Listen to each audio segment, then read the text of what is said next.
से बोलिए भगवान श्री सत्यनारायण की जय, श्री विष्णु भगवान की जय, माता महालक्ष्मी की जय। श्री सूजी महाराज बोले, ऋषियों, जिसने पहले समय में इस व्रत को किया उसका इतिहास कहता हूँ, ध्यान से सुनो। सुंदर काशीपुरी नगरी में एक अत्यंत गरीब ब्राह्मण रहता था। वह भूख और प्यार से बेचैन हुआ पृथ्वी पर घूमता था।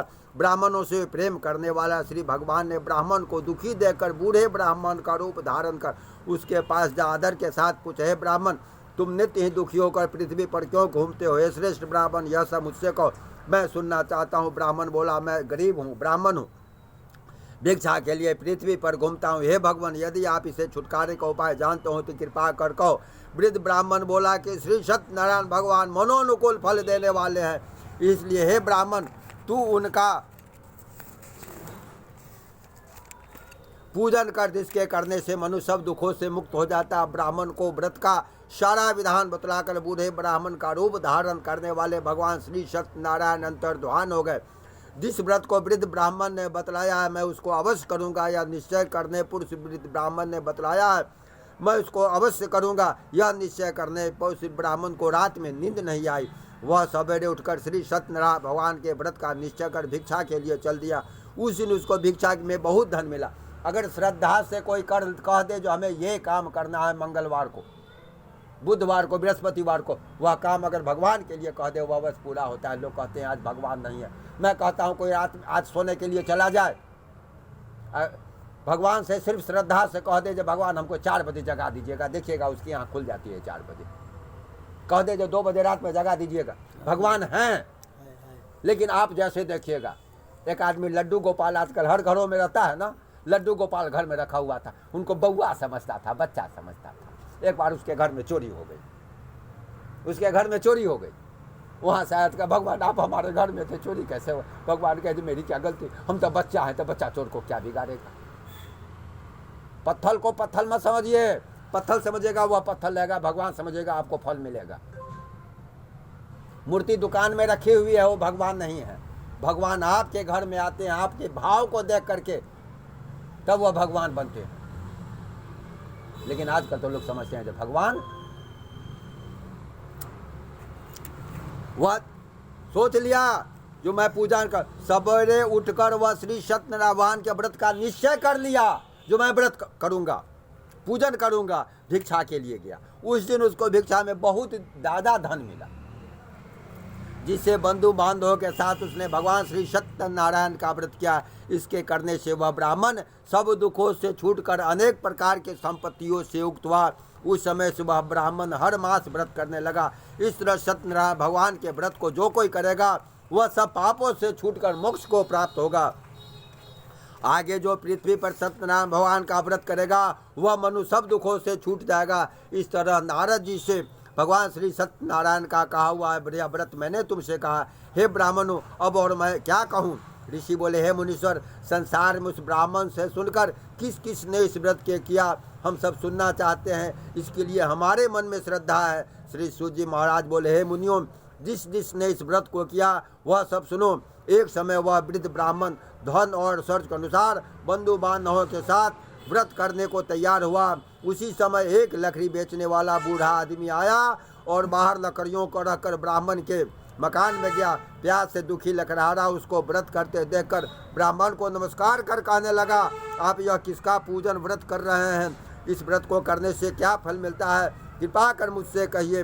ब्राह्मण ने कहा, सब मनोकामनाओं को पूरा करने वाला यह भगवान श्री सत्यनारायण का व्रत है, जिसके करने से तुम्हारे यहाँ धन धान आदि की वृद्धि हुई है। ब्राह्मण से इस प्रकार के व्रत के बारे में जानकर लकड़हारा बहुत प्रसन्न हुआ। भगवान का चरणामृत ले और भोजन करने के बाद अपने घर को गया। चरणामृत नाम सुने हैं? भगवान को चरण को धोने से जो बनता है वह अमृत होता है, उसे चरणामृत बोलते हैं। और ये जो बना है वह पंचामृत के साथ चरणामृत है। 2 भगवान ऐसे हैं जिनका कोई रूप नहीं है, एक शंकर भगवान का शिवलिंग और एक शालिग्राम भगवान। शालिग्राम भगवान को किसी महिलाओं को छूने का अधिकार नहीं है। जो महिला शालिग्राम भगवान को छू दी समझ जाइएगा उसके ऊपर इतना बड़ा दुख पड़ेगा, दुख का पहाड़ गिरेगा। महिलाओं को मना है। और साक्षात देवता है शालिग्राम। यही एक ऐसे देवता है जिनकी न तो प्राण प्रतिष्ठा होती है न विसर्जन होता है। सोच लीजिए, जो भी पूजा करते हैं, जहाँ भी पूजा करते हैं तो पंडित जी कहते या देव यहाँ गच्छो यो तिष्ठतो, हे देवता जहाँ भी है यहाँ करके विराजिए। लेकिन शालिग्राम भगवान का न विसर्जन होता है न आगमन होता है। किसी भी यज्ञ के आरंभ में, घर में कोई भी शादी विवाह जो भी यज्ञ करते हैं, उससे पहले भगवान श्री सत्यनारायण की पूजा लोग करते हैं। इसलिए पूजन करते हैं, हे प्रभु आप यज्ञ करने वाले जगदीश हैं, मेरे यज्ञ को संपन्न करें। और उसके बाद पूजन के 2, 4, 5 चौठारी के बाद 5 दिन के बाद 7 दिन के बाद पुनः पूजन करते हैं। हे प्रभु आज आपकी कृपा से वह यज्ञ जो हुआ वह मेरा नहीं आपका यज्ञ था, उस यज्ञ को आपने संपन्न किया। इसलिए पूजन के चौठारी के बाद लोग शादी के बाद यज्ञ करते हैं और आज के दिन भी एक यज्ञ करते हैं, पूजन करते हैं ना। ये है, कितना भी कोई धर्मात्मा हो जाए, कहीं भी चला जाए, अगर मोक्ष पाना है तो उसके लिए एकमात्र यही देवता है। और इनको तीनों अधिकार है, सृष्टि का भी अधिकार है, पालन का भी अधिकार है और संहार का भी है।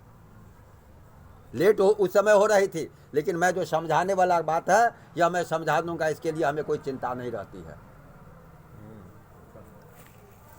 लकड़हारे ने अपने मन में इस प्रकार का संकल्प किया, आज गांव में लकड़ी बेचने से जो धन मिलेगा उसी से भगवान श्री सत्यनारायण का उत्तम व्रत करूंगा। यह मन में विचार कर वह बूढ़ा आदमी लकड़ियां अपने सिर पर रखकर जिस नगर में धनवान लोग रहते थे वैसे सुंदर नगर में गया। उस रोज वहां पर उसे उन लकड़ियों का दाम पहले दिनों से 4 गुना मिला। तब वह बूढ़ा लकड़हारा दाम ले अति प्रसन्न होकर पके केले की फल, शक्कर, घी, दूध, दही और गेहूं का चूर्ण इत्यादि जो श्री सत्यनारायण भगवान के व्रत की कुल सामग्रियों को अपने घर ले गया, वो लेकर अपने घर गया। फिर उसने अपने भाइयों को बुलाकर विधि के साथ भगवान जी का पूजन और व्रत किया। उस व्रत के प्रभाव से वह बूढ़ा लकड़हारा धन पुत्र आदि से युक्त हुआ और संसार के समस्त सुख भोग कर वैकुंठ को चला गया। प्रेम से बोलिए भगवान श्री सत्यनारायण की जय, श्री विष्णु भगवान की जय, माता महालक्ष्मी की जय।